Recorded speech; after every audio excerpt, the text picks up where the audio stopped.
Міржақып Дулатов. Бақытсыз жамал.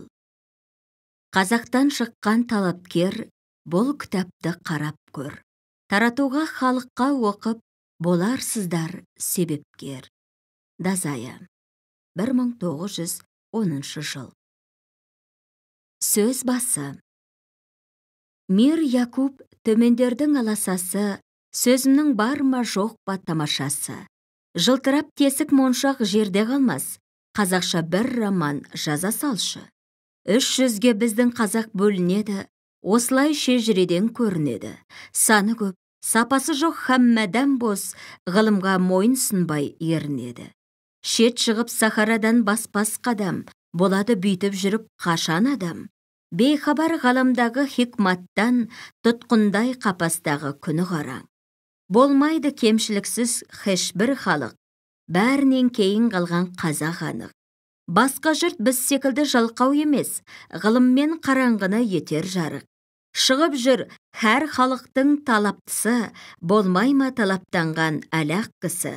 Қазақта жазылмайтын бір ауру бар, келмейді мінін айтсаң жаратқысы. Кеудесін мырза десең көтереді, бардаяқ құрт ауруы жөтеледі. Шегінер халық пайдасы деген іске, деп айтшы, осы сөзді бекер еді. Оқуға емес, жұрттың бәрі құмар, оқығаны романды не де бұғар. Демеймін жалпақ жұрттың бәрі кешше, мағынасын түсінетін бар да шығар.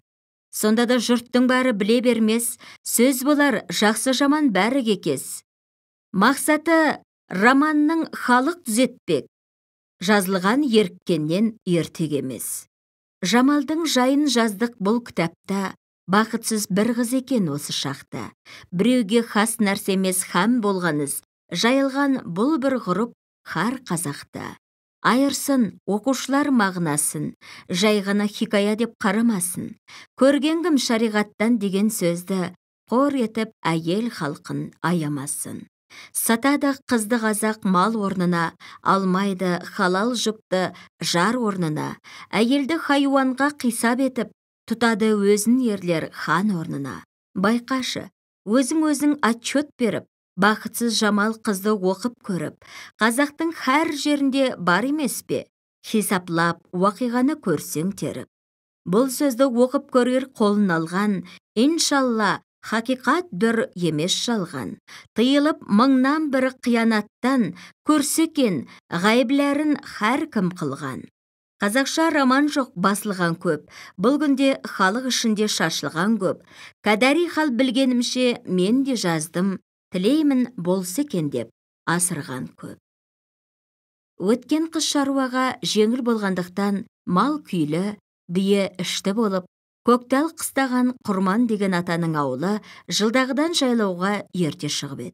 Екі ауылына елдің жайлауы Саумал көлге жағалай ауылдар қонып, былтырғы жұрттарына үй тігіп, көп замай бие де байлады. Қыстай бір-біріне араласпаған ағайындар сағынысып, қашаннан астас, тойлас болған ғадеттерінше бір ауылды бір ауыл ерулікке шақыра бастады. Боз балалар аралап қымыз ішеміз деп болып, тәуір киімдерін киіп, жақсы аттарын мініп, қызда ауылды қырындап жүрулері көрініп, балалар да асау тайларын үйретпекке еді. Бір күні түс кезінде көлдің жел жағынан шаңдатып, шауып келе жатқан бір орыс, бір қазақ көрінді. Балалар қашып үйге тығылып, үлкендер бұл екеуі қайда тоқтар екен деп тұрғанда, барды да Бекжан деген ауылнайдың үйіне түсті. Жарты сағат болмай-ақ сол жайлаудағы елге ерте осы жерге крестьянский начальник келеді деп мағлұм болды. Әлгі екеуі бірі стражник, бірі поштабай екен. Төренің алдынан үй тіктіріп, лау байлатып, қой сойдыруға шыққан. Ол түні ауылнай, выборнайлар ұйықтамастан қызметінде болып, таңертең ауылдан оқшауырақ жерде тігіліп қалған бірақ үй, бір қоңыр үй көрінді. Сәске кезінде қоңыраулатып пәуескемен төреде көрінді.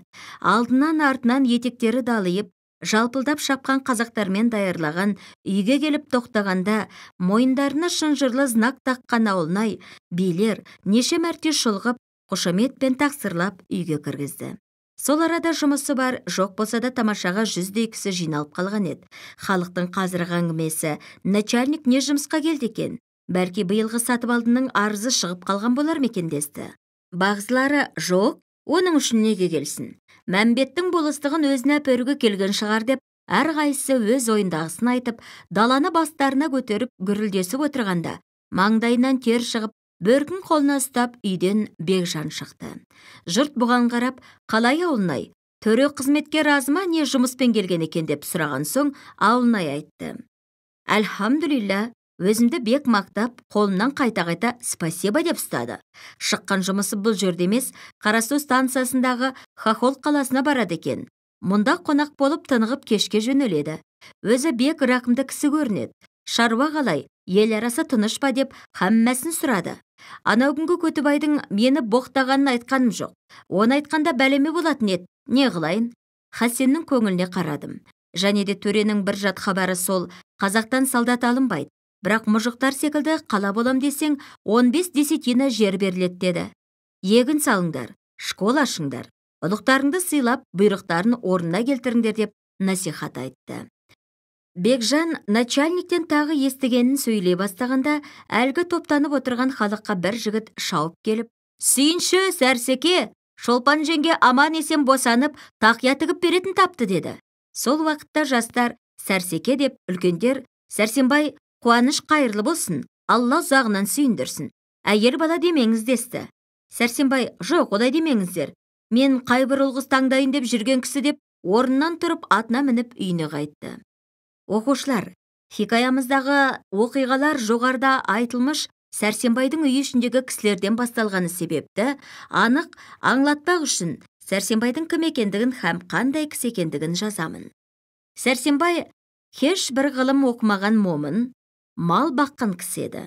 Атасынан артық дәулет қалмаса да, берірек келген соң малы да жақсы болып, жылқысы 100-ден асып, 200-300 деп қой да бітіп, қатардағы малды үйінің біріне қосылып еді. Бірақ мал жағынан көңілі хош болса да, Сәрсенбайдың жамағаты Қалампыр ғұмырында бала көтермей, бұл екеу балаға мұқтаж еді. Сәрсенбай бағзы уақытта өзде һәм жаны ашитын жақындарының сөзімен де бала үшін бір тоқал алуды ойласа да, Қалампырдан аса алмай әні-міне деп жүруші еді. Бір күні бір мәжілісте отырған уақытта бір құрдасының қымыз ішіп, қызып отырып әзілмен болса да, шынымен болса да сөз арасында, «Әй, Қубас, сонша малда айдап жүріп, дұрыстап зекет бермейсің, қажыға бармайсың, кім үшін жинап жүрсің?» Ақырында Қалампырдан қорқып, тоқал да алмадың деген сөзін естіп, ол күні үйіне бек мұңайып келіп, қатынымен сөйлеспестен жатып қалып еді. Ертеңіне ауылындағы бір-екі ағайындарын шақырып алып, «Міне, мен сіздерді шақырғаным, үмітсіз шайтан деген мал бітпес жігіт болмас құрарына қара, ұлт таппас қатын болмас тұрарына қара» деп, бұл уақытқа шейін сабыр етіп едім. Енді мен болсам 40-тың екеуіне келдім. Қалампырда биыл 33-те қатыным. Пайғамбардың сүннәті ғой. Сен де рұқсат бер, ағайыным. Сіздер осы жұмысты қолға алыңдар. Мәні біраз қанағат бар ғой. Мен енді бел байладым деп ақырғы сөзін мағлұм етті. Қалампыр қанша ұнатпаған болса да, бұл сапарда Сәрсенбай да һәм басқалар да бір ауызды болып сол жерде ақ уағда қылғанын көріп, іші суып, енді сөйлегенімен қолдан еш нәрсе келмесін біліп, «Не қылсаңдар да ықтияр. Әуелінде де мен тоқал алма деген жерім жоқ. Маған несін айтасыңдар» деп, түсі бұзылып, үйден шығып кетті. Мұнан кейін көп уақыт өткізбей, Сәрсенбай бір қыз айттырды. Өздеріне 40 шақырым жерде Сейсболат деген елде Жарас деген молланың бір ұл бір қызы бар екен. Молла опат болған соң, қатының бір жақын кедей әмеңгер алып, әлгі 2 жетім бала соның қолына шыққан еді. Сәрсенбайдың айттырғаны осы молланың қызы Шолпан еді. Шолпанның жасы 14-ке жетіп тұрған соң, Сәрсенбай малын түгел беріп, келер жылында да алып қойды. Марқұм Жарас молла тірі уақытында Шолпанды өзі оқытып, Құраннан 2 шығып, азырақ хатта танып қалған еді. Қалампыр әр уақыт Шолпанды күндестікпен, сөзімен де, қолымен де ренжітіп жүрді. Шолпан 17 жасқа келгенде, манағы Сәрсенбайдан топ ішінде сүйінші сұраған қыз бала тауып, Сәрсенбай 45-ке келгенде ғұмырында көрген баласы осы еді. Сәрсенбай зор қуанышта болып, шілдеханаға қанша қыз бозбала жиып, ойын ойнап, қыз бала демей, көл басын шақырып той қылып, баланың есімін Жамал қойып еді. Жамал сағынып көрген баланың алды болған соң, атанасы қолдан келгенше әлпештеп өсіріп, жасы 9-ға жетті. Жамалды еркек балаша киіндіріп жүрген соң, білмеген кісі қыз деп ойламаушы еді. Қыз деп айтқан адамдарға ашуланып та қалған күндері болды. Бір күні Сәрсенбайдың үйіне ескі жолмен оқыған, дүниеде білмеген нәрселерім жоқ деп дұға қылушы бір шала, надан молда келіп қонды. Молда тысқа шықпақшы болғанда, Сәрсенбай: «Жамалжан, тұр, молданың кебісін сал, құманы алып шық» деп жұмсағаннан кейін, молда тыстан келіп отырып: «Бай, осы сіздің мырзаңыздың есімі қалай? Қыздың атын қойғансыз ба?» деді. Жамалды ер бала деп отыр екен. Сәрсенбай азырақ тоқтап тұрды да күлімсіреп: «Тақсыр, мұның мәнісі бар. Біз бастан кем кісі. Айымыз да күніміз де осы Жамал болған соң, өзімізді өзіміз алдап жүрміз» деді. Молда бұл сөзге түсініп, біраз ойланып отырды да: «Сәрсеке, көңілге солай екені дұрыс та ғой. Ләкинде шариғатта балаға тұдым қою дұрыс емес, және де бай қызы 9 жаста балиғ болады. Соның үшін намаз үйретіп, оқытып, шашында қойыңыз. Сіздің мұныңыз Алла тағаланың бұйрығына көнбеген секілді болады. Олай болғанда зор күнә табасыз. Бірақ оқытқанда хат жазып кетерліктей де оқытпаңыз. Хұсуса жәдит молдалардан оқытпаңыз. Не үшін десеңіз, олар әуелі дін, иман білгізіп, намаз оқытпай, иман шарт, бәдуәм, әптиек, әйжітіктерді былай қойып, орыстарша «А-Б-Т» деп орыстың ісін қуаттап, балаңды бұзат» деді. Сәрсенбай өзі надан, молданың өкшесі қисық деген кісі де күнәлі болады деп жүрген кісілердің бірі болғандықтан, тек молда есімін көтерген кісі болып, біліп-білмей айтса да, мынау шариғат деген сөзге көз жұмып нанушы еді. Сол себепті Алла тағаланың әмірі ғой. Бұл молданың шариғатты дұрыс екен деп, Жамалды қызша киіндіріп, шашын жіберіп, оқытуға да разы болды. Анасы өзі азырақ та болса оқып, ғылым қадірін білген соң, бұл сөзге қарсы тұрмады. Сәрсенбайдың үлкен қатыны Жамалды жан тәнімен жақсы көргенсіп, тоқалдан туған қызды іші жек көріп тұрса да: «Ойбай молдеке, ол не дегеніңіз? Жамал қарағым тым болмаса 15-ке келсін, сонда шаш қоярмыз» деп өршеленген болды. Мұнан кейін кешікпей қызша киіндіріп, шашын өсіріп, бұрынғыда ер бала деп көңілдерін жұбатқанды қойды. Манағы молданың насихаты есінде жүріп, бір күні Сәрсенбай қатындарымен ақылдасты. Ахметжанның молдасынан оқытуға 2 шақырым жерге Жамал барып келіп жүре алмайды. Онан да бір жастау молда жалдап алсақ қайтеді. Жамалдың себебімен ауылдың балалары да оқыр, өзіміз малдың зекетін берерміз, ақысын ауылмен бірдей көрерміз деді. Бұған қатындары да һәм солай деп айтқан соң, ауылы да разы болды. 1-2 айдан соң жазғы тұрым уақыт еді, бір күні ауылға бір шәкірт келіпті. Молдалыққа тұрады екен дегенді естіп, Сәрсенбай соған сөйлесуге келді. Уфа медреселерінің бірінен оқыған шәкірт екен. Қазақ ішінде қымыз ішіп, күзгі тәхсилге қаражат жинап алу үшін мұғалімдікке шыққан Ғазиз есімді ноғай жігіт, жасы 22-лерде ашық пікірлі, үсіл тағылымнан жақсы ғана хабары бар еді. 2 жылдай қазақ ішіне шығып, қазақтың сырын білгендіктен және де Сәрсенбайдың пікірін аңғарып сөйлескен уақытында өзін шіп-шикі ескі жолмен оқыған хадимі етіп көрсетті. Себебі ол: «Аз уақытта мен бұларды түзей алмаспын. Онан да бұларға халиаф келмей, өйтіп-бүйтіп қаражат жинап алайын» деп ойлады. Сәрсенбай шәкіртке айтты: «Өзіміз бір ауылда 7-8 үйміз. 5 айға 25 сом ақша береміз. Сөзді ашып айтқан жақсы. Мен өз басым малымның кірін беремін. Басқалар өзі біледі. Ал кемпір-мемпір құлап қалса өз талайыңнан» деп күлді. Сол үйде осы ауылдың өз молдасы да отыр еді. Соған қалжыңдап анау жерде отырған бір жігіт сөйледі: «Біздің Қасен молдадай қанды қақпан болса, бұл молдада теріс болмас. Біздің молда Торқа бәйбіше мен Жаппардың баласы өлгеннен бері дәндеп, күнде бір келе жатқан кісі болса, намазға шақыра жүрме деп қарап тұратын болды» деп үйде отырғандары да ду күлдірді. Біраз сөйлескеннен кейін Сәрсенбай шәкіртпен келісіп үйіне алып қайтты. Уәделері бойынша мұғалімі Хаман Сәрсенбайдың үйінде тұратын болып, Сәрсенбаймен бірге еріп келіп, бір үлкен боз үйге кірді. Сол минутта ауылдың адамдары жиналып, Қалампыр бәйбіше сабадан қымыз құя бастап, Сәрсенбай да Жамалға: «Тұр қарағым, молдекеңе мал әкел» деп әмір етті. Жамал атасына бір қарап тысқа шығып еді, соңынан кешікпей Сәрсенбай да шығып, Жамалға ақырын сыбырлап айтты: «Анау күнгі жан басы құрттап жүрген көк қозын әкел. Үйге кіргізерде кескегін алып таста, ұқтың ба?» деді. Жамал да «Ұқтым» деп жүгіріп кетіп, жарты сағат болмай айтылмыш қозы бата қылынып сойылды. Жиылып отырған кісілер мұғаліммен кеңесе бастап, үйдің жабығынан қыз қатындар сығаласып тұр еді.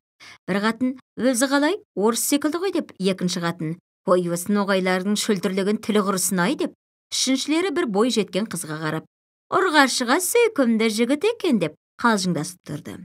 Үйдегілер де уақытты босқа өткізбей, алды 5 аяқ, арты 2 аяқ қымыз ішіп, молда, қайт оқыдың, дәрісің не, қай қаланыкісің, затыңыз ноғай ма, башқұрт па, неше жасқа келдің, атаң бар ма, бұрын қазақ ішіне шығып бедіңіз, жамағат бар ма деп, үсті-үстіне керекті керексіз сөздерді сұрап, мұғалімнің басын қатыра бастады.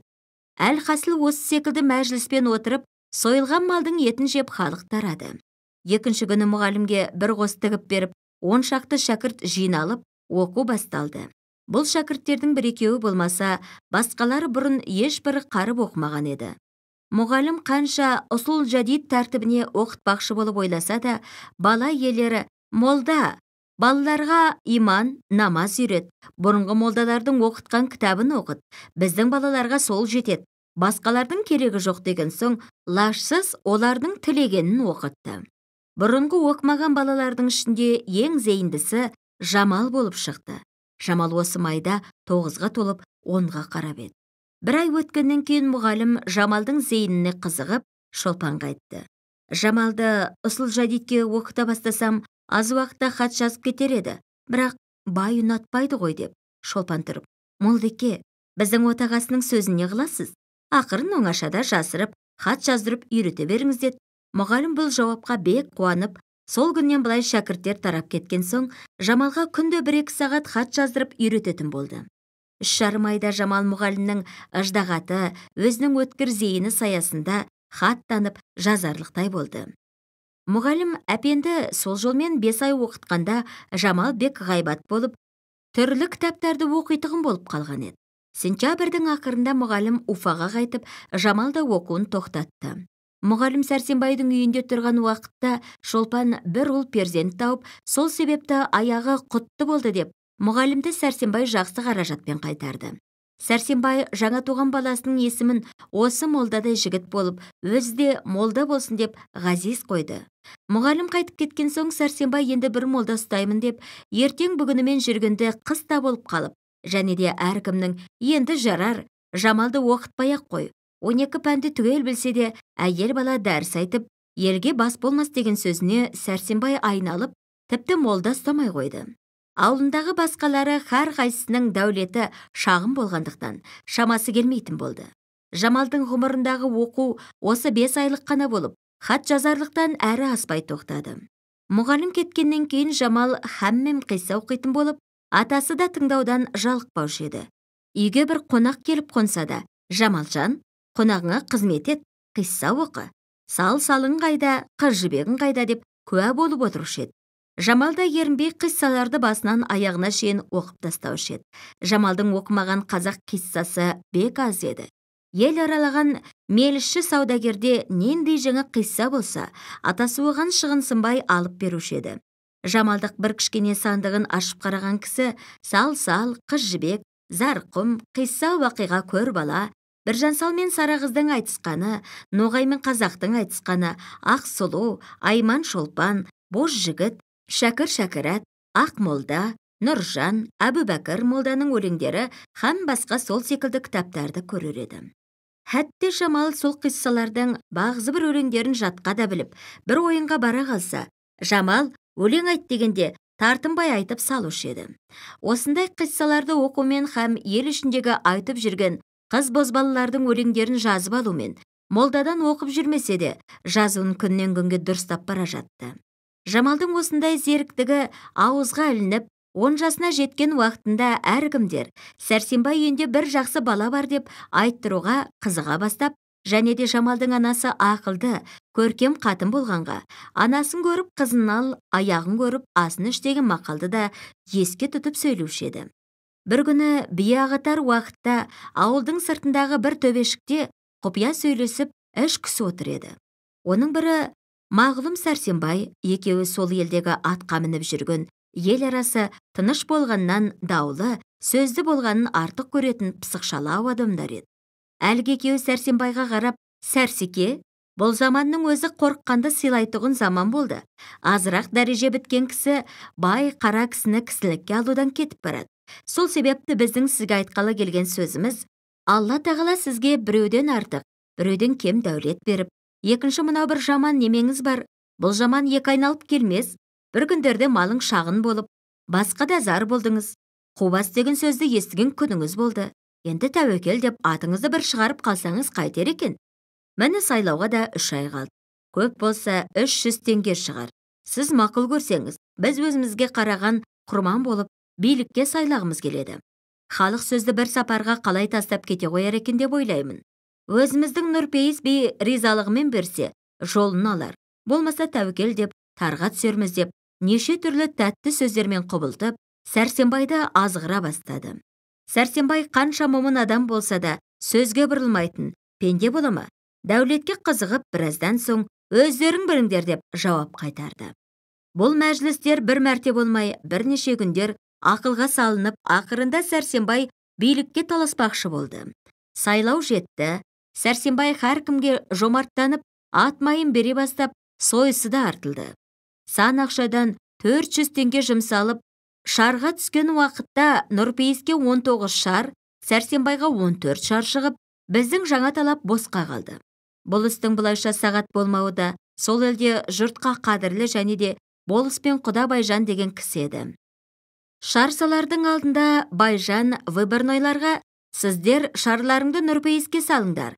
Жаңа байған бір құрманның болғанынан алашқа сөйлескенде намыс жібермейтін, елдің белін сындырмайтын Нұрпейіс артық емес пе деп айтып отырғанын сол сағатында Сәрсенбайға біреу келіп жеткізіп еді. Сәрсенбай салы суға кеткен кісідей болып үйіне қайтты. Көп расход шықты. Ұл жеп жайына, қыз жеп байына кетті. Қасындағы әуелге тыныш жатқан Сәрсенбайды билікке таласуға қыздырған достары: қап бәлем, келер сайлау болсын деп қайрат берген болды. Осылайша сайлау тарқап 5-6 ай өтті.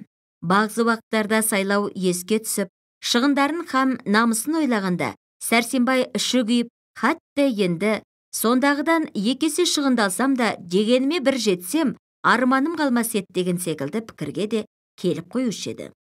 Жоғарыда айтып өткен Байжанның 17 жастарға келген Жұман дейтін бір таз һәм ақылсыз баласы бар еді. Сол елде 2-3 Жұман есінде жігіттер болғанға, бірін Сары Жұман, бірі Тапал Жұман, Байжанның баласын Таз Жұман деуші еді.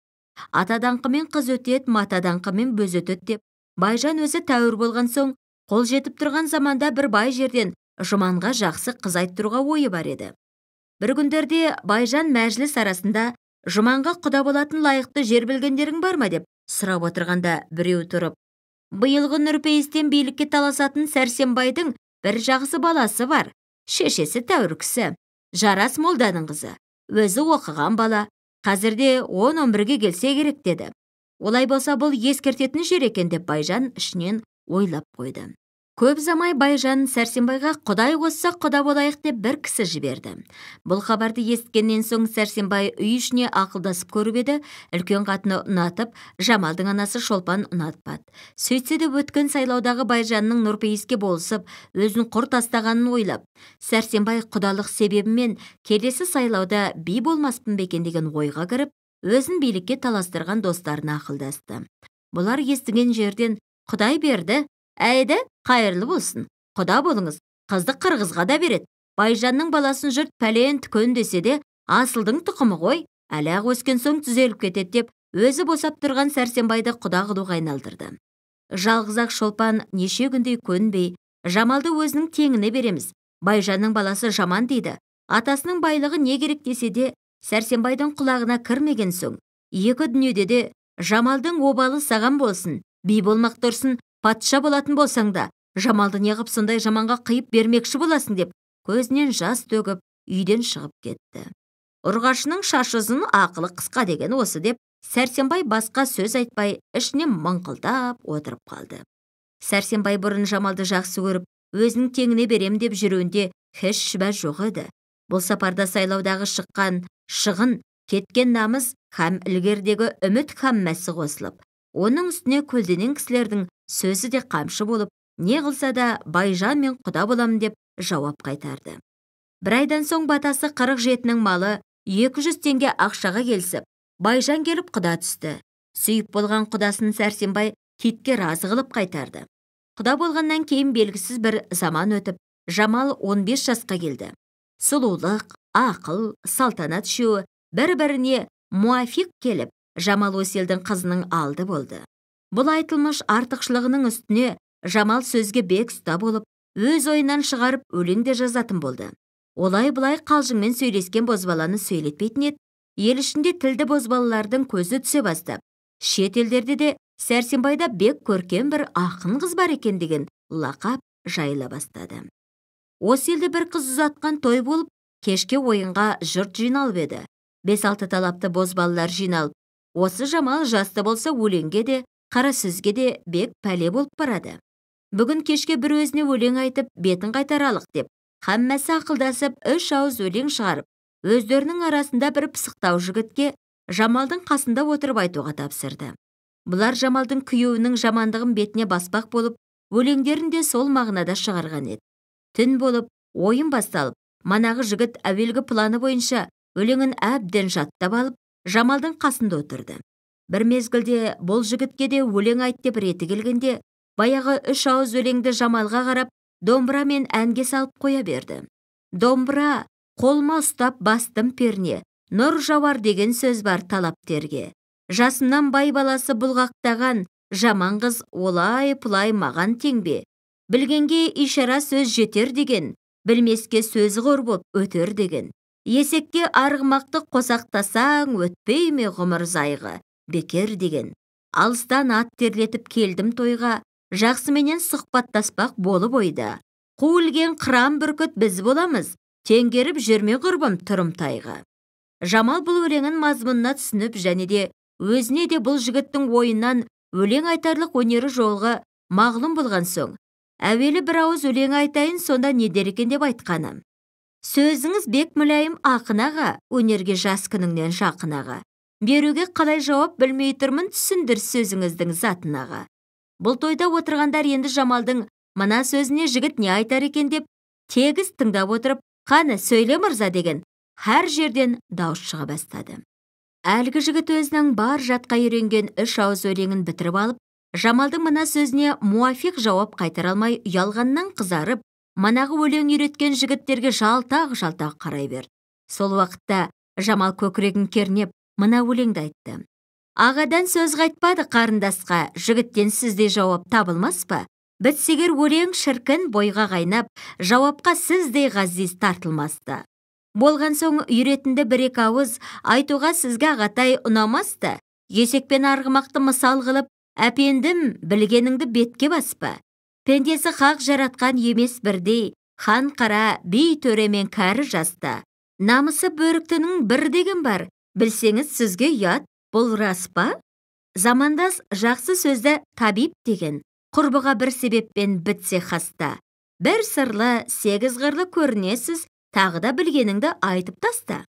Әр жерде құрбы ішінде Жамалдың осындай шешендігі көріне бастап жүргені секілді, бұл сапарда да халық Жамалды мақтап, екінші сара мұнан шықты, енді мұнымен айтысарлық бір жаңғайдан шығар екен деп тарасты. Жамал кәмелетке жеткен соң күйеуінің нашар екенін біліп, қатта бір тойда көрсе де керек, көңіліне күннен күнге уайым қайғы түсе бастады. Жамалдың бұл қасіреттерін көбейтуге себеп болған Жұманның жамандығынан құрбы арасында күлкі болған істер еді. Мысалы, Жұманды үйі қант, шай, ғайыры нәрселер әкелуге қалаға жібергенде, жолда терлерін алып сатарға сатып, 10 теңге алтын орнына алданып, бір тиын жаңа бақыр алып келу еді.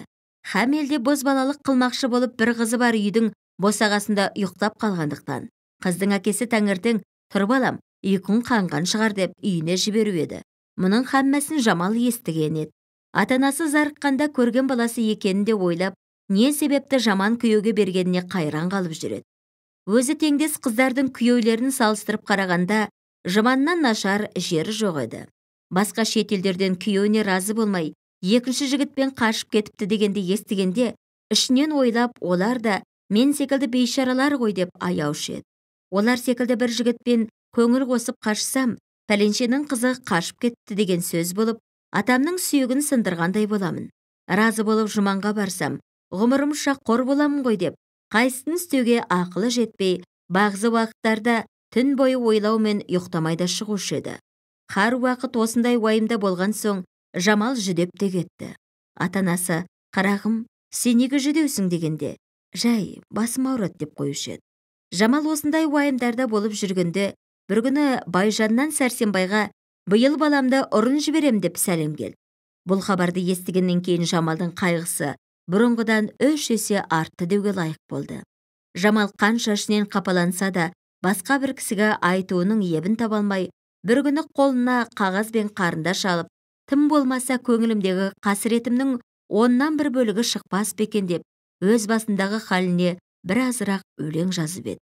Шешесі Жамалдың бір қағаз жазып отырып, қасына бір хат танитын кісі барса, жасыра қойып жүргенін көруші еді.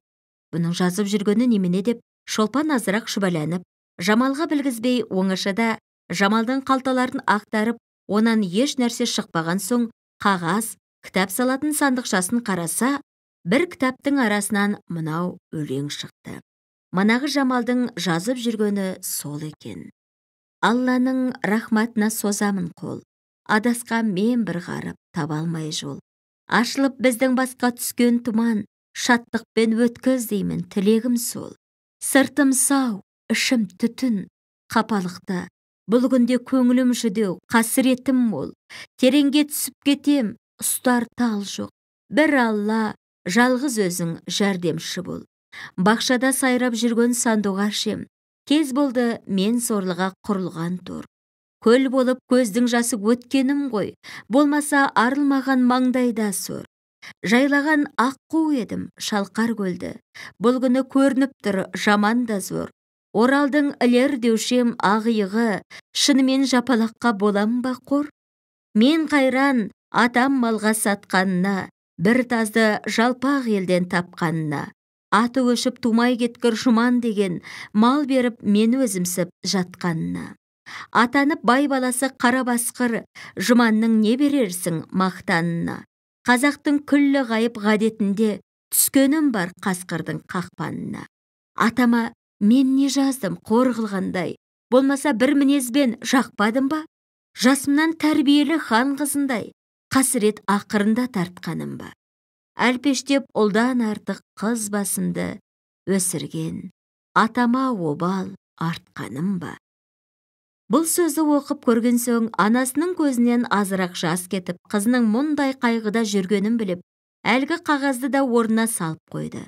Енді Шолпан Жамал қанша уайымдап болса, сонша қайғыра бастап, бір күні түнде төсекке жатқан соң Сәрсенбайға сөйледі.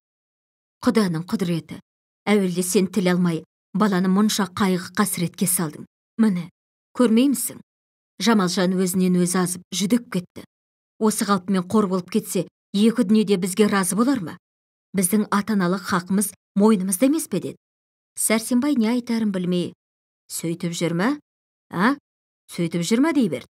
Шолпан ашуланып, сөйтіп жүрмей құрысын. Өз басыңда еркің жоқ, әркімнің қыздырған тіліне еріп, ақырында Жамалдың көз жасына қалып отырмыз. Ата-бабаң істемеген істі қыламын деп бей болғансып, бір жылдың ішінде қане шыққан мүйізің деді. Сәрсенбай әуелі таласып болмай қалғаннан кейін, келер сайлауда құдасының себебімен би болса да, бір жылға жетпей съезд уақытында бір кісіні боқтап, қамшымен салып қалам деп билігінен түсіп қалған еді. Сәрсенбайдан берекелі жауап шықпаған соң Шолпан тағы да сұрады. Енді өстіп Жамалды сүймеген кісісіне береміз бе деп? Сонда Сәрсенбай қайраттан. Осы ит не былшылдап отыр? Құдайдың жазғанынан артық не қыламыз? Екінші кісіге береміз десең, Байжан болыстармен қосылып біздің жанымызды қоя ма? Малымыздан құрық, басымыздан сырық түсіре ме? Қатын дұшпан деген осы, болмаса бұл сөзді айтар ма едің деді. Сәрсенбайдың жуас қорқақтығы Шолпанға бұрыннан мәлім, һәм бұл сапарда да пікірі тамам көрініп қалған себепті. Енді бұл тұста Сәрсенбаймен ақылдасып, бастарына түскен уайымды бөлісуден үміт үзіп, сол түннен былай Жамал хақында Шолпан Сәрсенбаймен еш нәрсе сөйлеспейтін болды. Бас аман, малы түгілдердің көңілі шаттықта. Жамалдың көңілі һәммән қайғыда болумен біраз уақыт өтіп еді.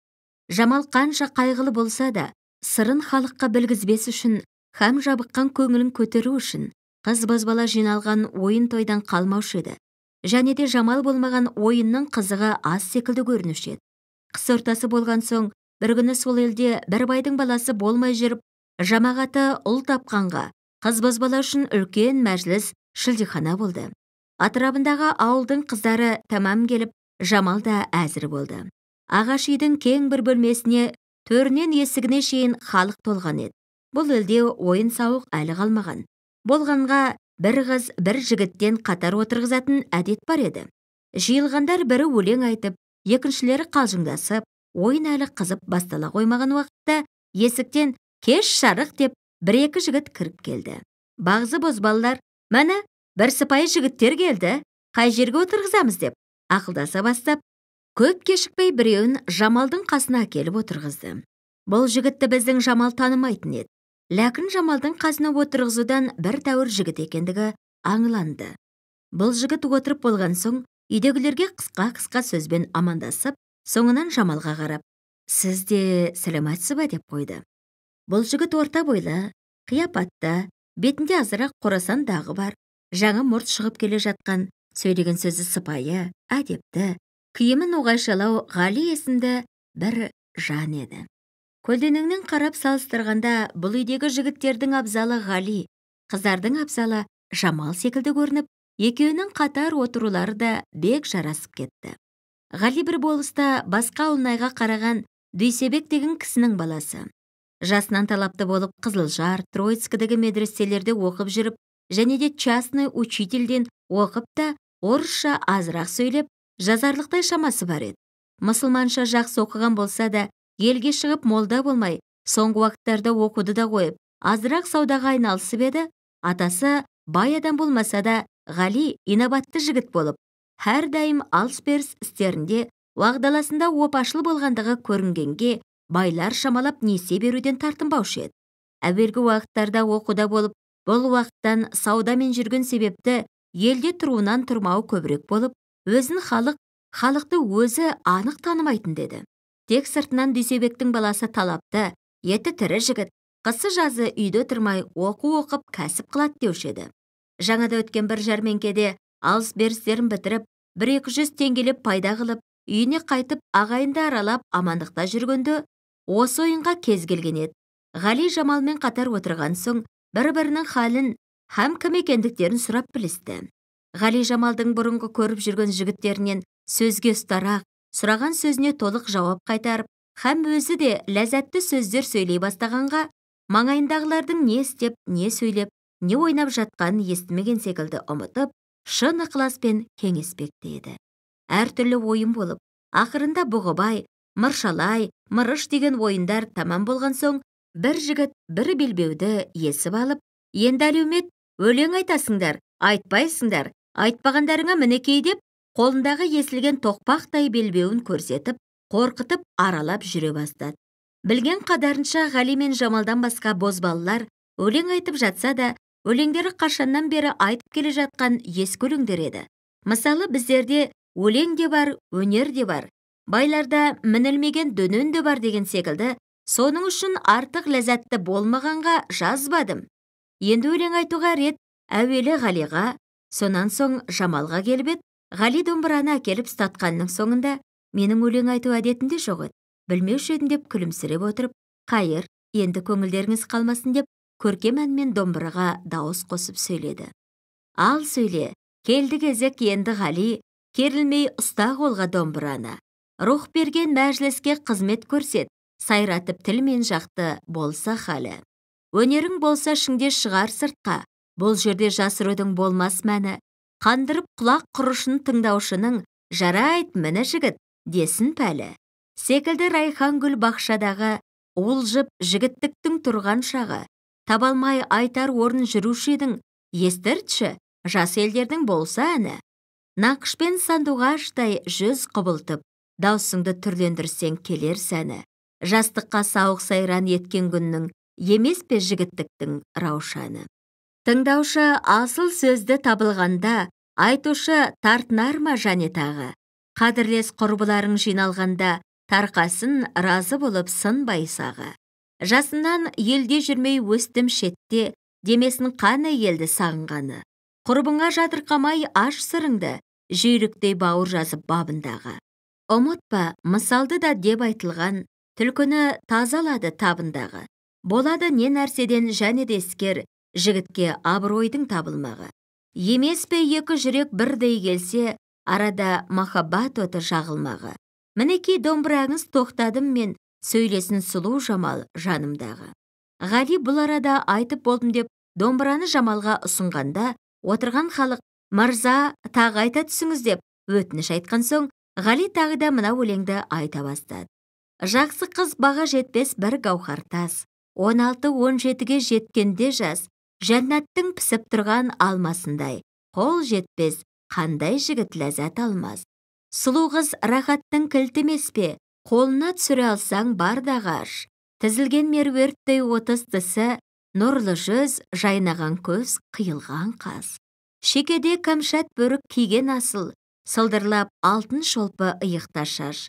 Бұралған тотығыстай мүшелері, бозбала сұхбаттасқан болмай мамас. Қатасыз осы айтқандай болып тұрса, жолында сондай қыздың қияр ембас. Болатын мақсұт қасыл жол табылса, тәрк етіп қандай жігіт малын салмас. Серт айтып уағдамен бел байласа, айтарма жақсы жігіт жұртқа сырфаш. Талапкер бозбала айтқан сөзім, сөз емес мұның бары өзіне қас. Кеудеде жанып тұрған оты жоқтар, қадірлеп бұл сөзінде демес рас.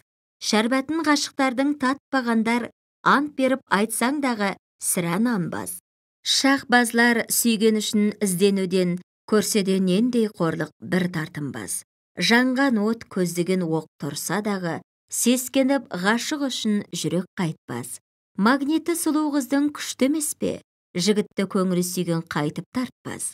Астынан ақ тамақтың деміңді алсаң, мойныңнан ақ білекті қайтып артпас.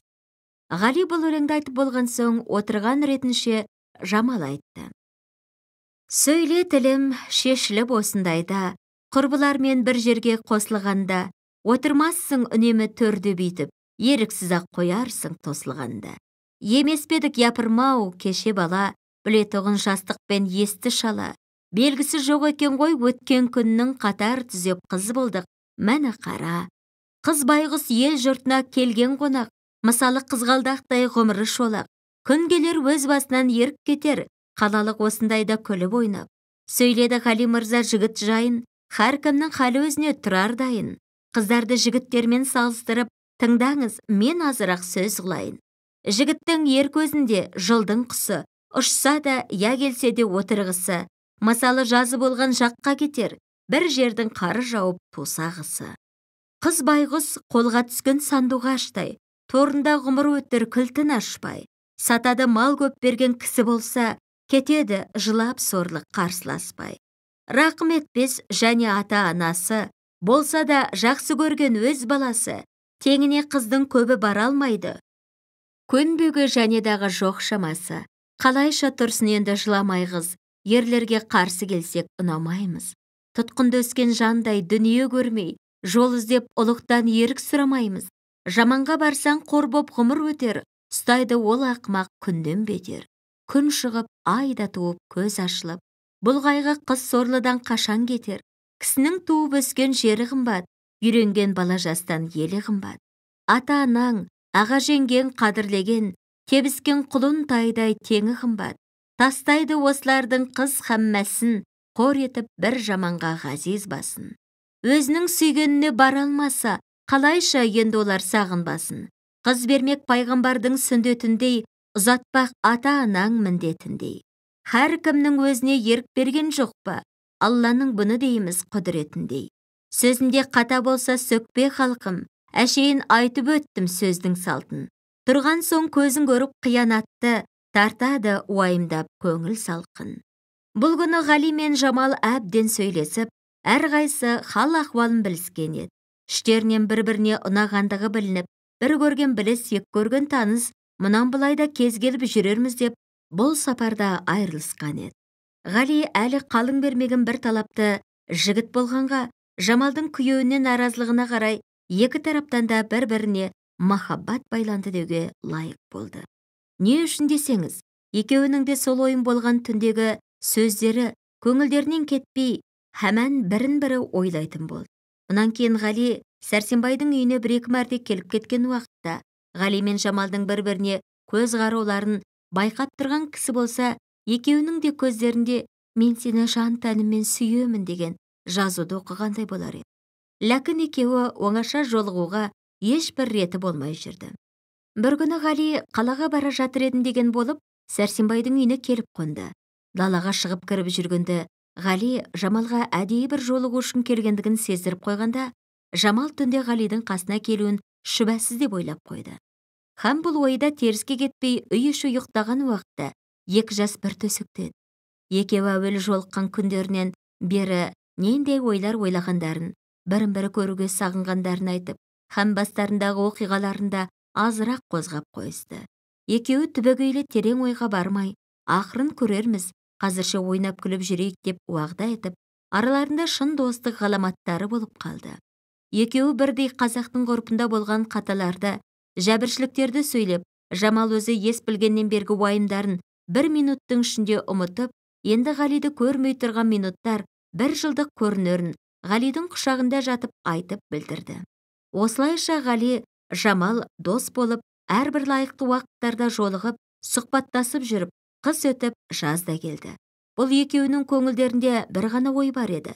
Бірақ бір-біріне бұл күнге шейін айтуға әр қайсысы өздеріне сенбеген секілді болып, үндемей жүруші еді. Бұл ойын Жамал сөйлесе, Ғали қабыл алуы, Ғали сөйлесе, Жамал қабыл алуы, шүбәсіз болса да сөйлеуге екеуінің ойындағы мақсаттары бір болған секілді, қауіптері де һәм бір еді. Жамал мен Ғали аз күнгі ойын күлкінің қызығымен өздерін дүниедегі бақытты адамдардан санап жүргенде, бір күні бұларға үлкен қасіретті хабар естілді. Байжан мен Сәрсенбайдың арасындағы уағдалары болып, енді бір айда Жұман күйеу ұрын келіп қалыңдық ойнайды деген өсек расқа шықты. Бұл үргенішті хабар бұл күнге шейін Жамал мен Ғалидың іштерінде сақтап жүрген сырларын бір-біріне білдіруге себеп болды. Бұл айталмай жүрген сырлары екеуі қалай ғұмырлық жолдас болып, Жұманнан Жамалды құтқару екен. Бірақ әр қайсыда өздерінен басқа ешбір жәрдемші болмағанға, текке халыққа масқара болып, мақсатқа жете алмай қаламыз ғой деп қорыққан екен. Енді мынадай Жұман келеді деген хабар аныққа шыққан соң, дүниеде бірінен бірі бөлек тұрудан қапаста жатқанды артығырақ көріп, не болса да екеуі қосылуға бір жол қарамақшы болып, енді қай күні бір жолықса, бұрынғы іштегі жұмбақ болып жатқан сырларын таласып, сөйлемекші болып тұрғанда, Жамалға Ғалидан бір хат та келіп жетті. Оқып көрсе бұл еді. Тұра алмадым, толықсып хат жазбасқа, Зылиқа мен Жүсіпті қосқаныңдай, ішкі сырды білгізіп замандасқа. Екі көңіл бір жерде қосылса егер, не қызық бар жаһанда онан басқа. Тілегің бер иллахим екі жасқа, айтпасаң да қалпыңды мен байқаймын. Жек көрмейсің мені де сен байғұста, дертім сыймай ішіме еттім сырпаш. Хеш үндемей жүрсем де жазы қыста, сипатыңа қызықпас қандай жігіт. Қор қызындай нұрлы жүз қолаң шашқа, сөзің бұлбұл секілді жүзің айдай. Сені сөккен пенде де хеш оңбаста, мен мұнда көңілім сенде, ойың кімде, тілеймін осы сөзді ұмытпасқа. Емеспін мен Жұмандай бай баласы, жоқтықты сұлу Жамал бетке баспа. Ақылсыз жаман шіркін алып кетсе, қызғанып халім бар ма қайғырмасқа. Сенің де өткен күннің жылдай болып, көңіліңнен қасіретің арылмасты. Ертегеш көз алдында тұрғандайсың, қарағым, хеш болмайды сағынбасқа. Жамалжан талаптаудай болса дағы, тон келте сүйгеніңнің қолы қысқа. Төскейден қызыл түлкі бұлаң етсе, төбеден қыран бүркіт ұмтылмас па? Жапалақ бадырақ көз босқа қалып, қырғи құс түлкін алып құлпырмас па? Отырып тәуекелдің кемесіне, ай дариға, дариядан өте шықса, ғашықтық уағдамен тәуекелшіл, қажымай осы шеуін мекем ұста. Кімде кім жетер сонда мұратына, пайда жоқ жүрексінген қорқынышта. Аз сөзде көп мағына деген мысал, халімді баян етіп жаздым нұсқа. Жамалжан, парасатлу етер хафім, бұл сөзім бил тифат қалмас босқа. Рахматына мың сан разы болар едік. Ғали Жамал лайық деп Алла қосса. Келер деп нендей жауап күтіп қалдық. Хат жазып жанабыңа жолдап почта. Құп деген жібермесең дәруінді. Зораяды күннен күнге біздің хаста. Дұшпан көп, досымыз аз, халық сенімсіз. Я Алла, тура жолға өзің баста. Ғалидан пақырыңыз жазылды хат. Махаббатлу махбуба Жамал досқа.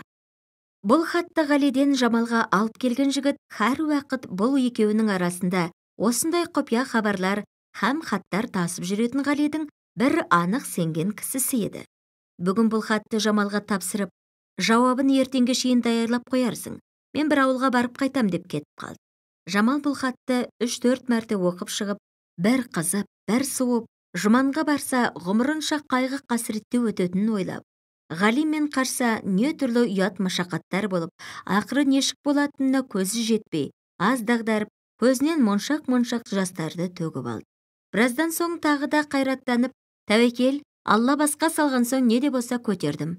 Ғалимен ғұмырымша қол ұстасып жүрсем де арманым болмас деп ойлады. Егерде Ғалимен қаша қалса, кім тілектес, жәрдемдес боларын ойлағанда, өзінің шешесі Шолпаннан басқа ешкім көзіне көрінбеді.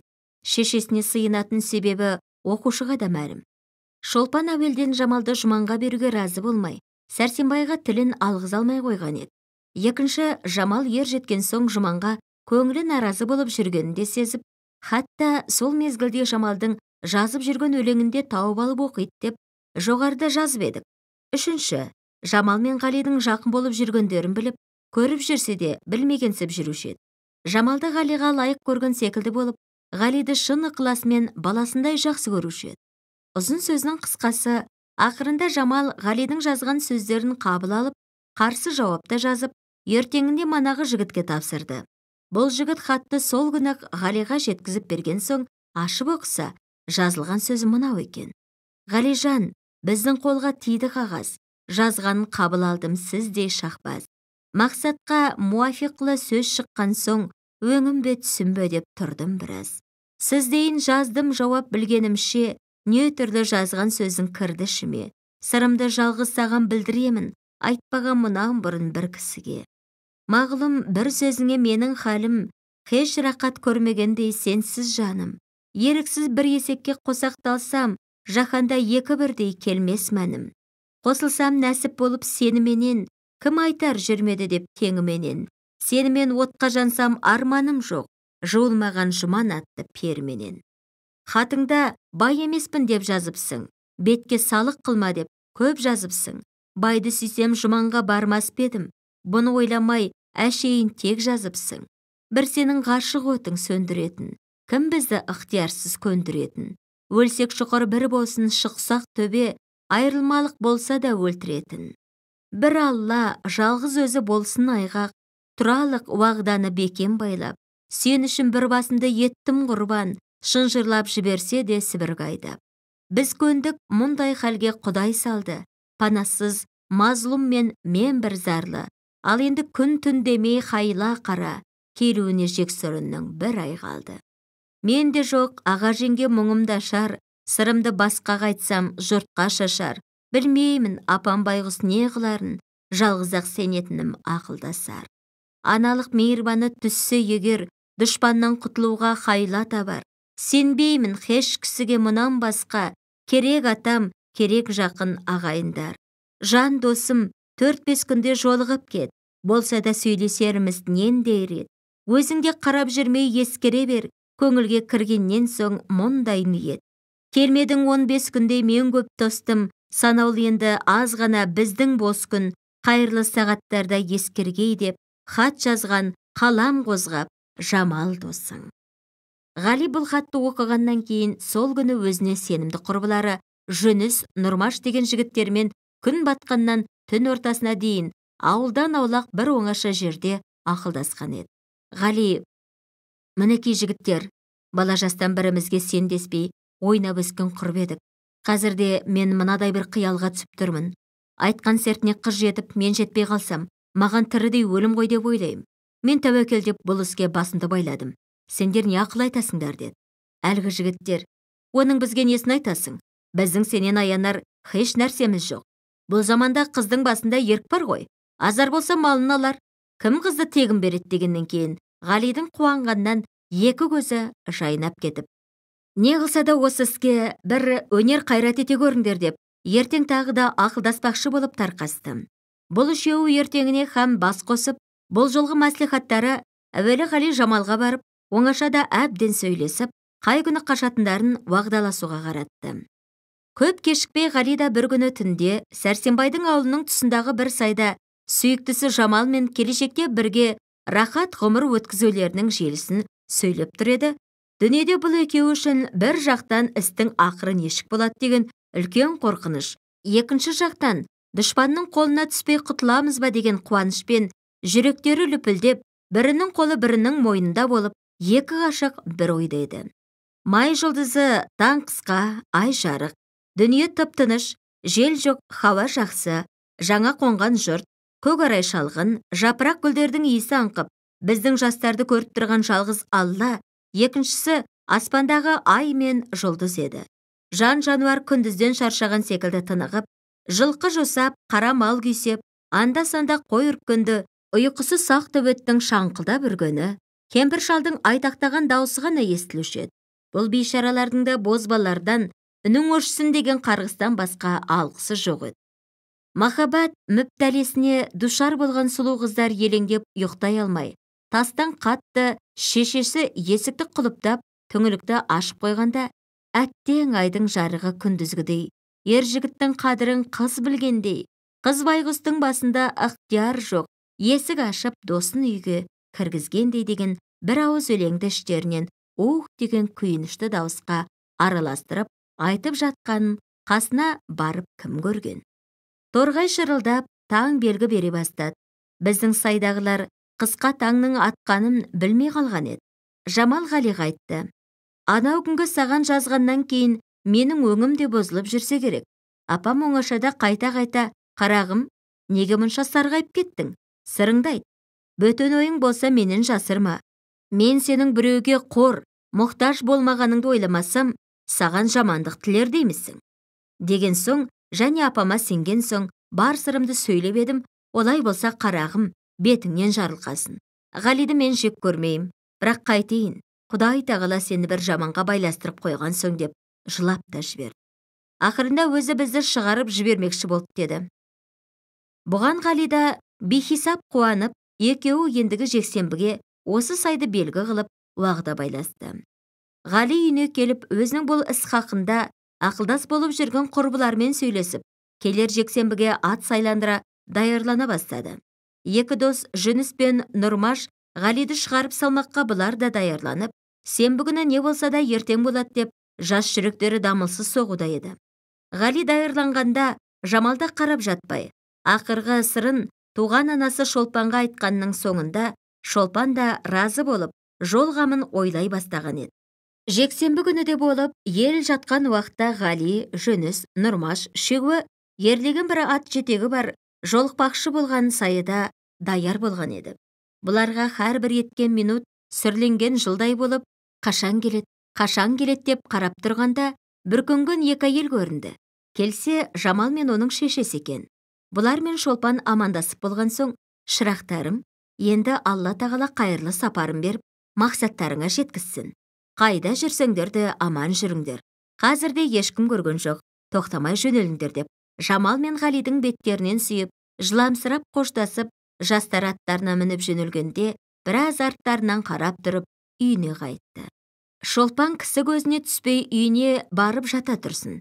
Біз мезгілсіз аттанған жолаушыларымызды жолға салып жіберелік. Ғалидің достарымен ақылдасқанда Жамалды алып барып жатпақшы жері. Дуанда өзі бірге саудалас болып, несие алып жүрген Фатихолла бай еді. Қазірде ауылдан былай 5-10 шақырым шыққан соң, арттарынан қуған ешкімнің дыбысы жоқтығына көз жетіп, тағы да ақылдасып, сол әуелгі планы бойынша 120 шақырым жердегі қалаға тартпақшы болды. Бұл түні күн шыққанша 50 шақырым жүріп, адам жоқ бір қыстау келіп жасырынып жатты. Күн батып, ымырт жабылғанша бұларды ешкім көрмей, енді тәуекел деп, таң атқанша дуанға жетпекші болып, Ғали мен Жамал жүріп кетіп, Жүніс пен Нұрмаш елге қайтты. Ғали, Жамал қалаға саламат жетіп, Фатихолла байдың үйіне келді. Бастан аяқ оқиғаны Ғали Фатихолла байға айтқаннан кейін, Фатихолла бай әуелінде осындай қазақтың қызды жастай құда болып, біреуге беріп қоятын жаман ғадетін жек көргендігі себепті және де Ғалиді һәм тәуір көретіндігінен бұл екі мүсәпірді қабыл алды. Фатихолла бай өзінше тәуір пікірлі ғана, өз айтқан сөзін болдыруды жақсы көретін бір татар еді. Айда Ғали, сен бірде қорқма, әлхамдулилле, біздің қораға рұқсатсыз һәшбір степной қырғызларың кіре алмас. Әгәр дә киліп скандал шығармақчы болсылар, прямо частқа заявит етіп, жил көлерін қаштармыз деп, Ғалиді қайраттандырып қойды. Бір қонғаннан кейін Ғали Фатихолла баймен ақылдасып, құрмында келіп қарап жатқанның мәнісі болмас. Ұлықтан Жамалдың басына ерік алалық деп, адвокатқа арыз жаздырып, крестьянский началышке Жамалды кіргізді. Арызында, мені 7 жасында атам қазақ ғұрпынша бір қазаққа малға сатқан екен.